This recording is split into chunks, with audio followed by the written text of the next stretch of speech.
Ayon po sa United Nations International Children's Emergency Fund o UNICEF, nitong nakaraang 2 taon, 28 bata kada araw ang namamatay sa Gaza dahil sa labanang Hamas-Israel. Narito ang report ni Rosel Feria.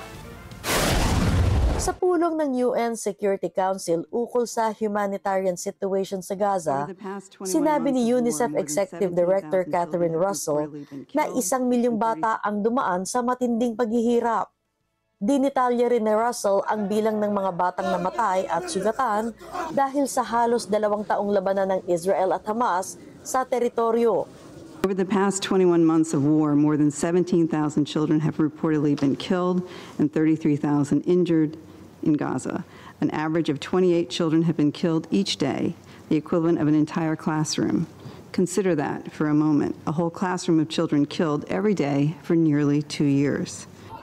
Dagdag ni Russell, pinapatay ang mga bata habang pumipila ang mga ito upang tumanggap ng tulong na kailangan ng kani-kanilang mga pamilya. These children are not combatants.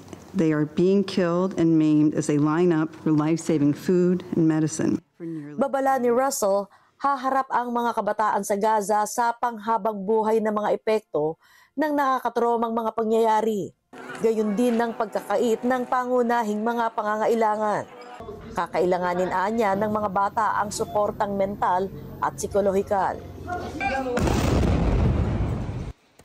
Nagsimula noong Oktubre 2023 ang labanan ng Israel at militanteng grupong Hamas. At sa loob ng halos 2 taon, nasa 60,200 katao na ang namatay. 58,313 dito ay Palestinians at 1,983 naman ay Israelis. Rosel Feria para sa Mata ng Agila International, trusted, connected, on point.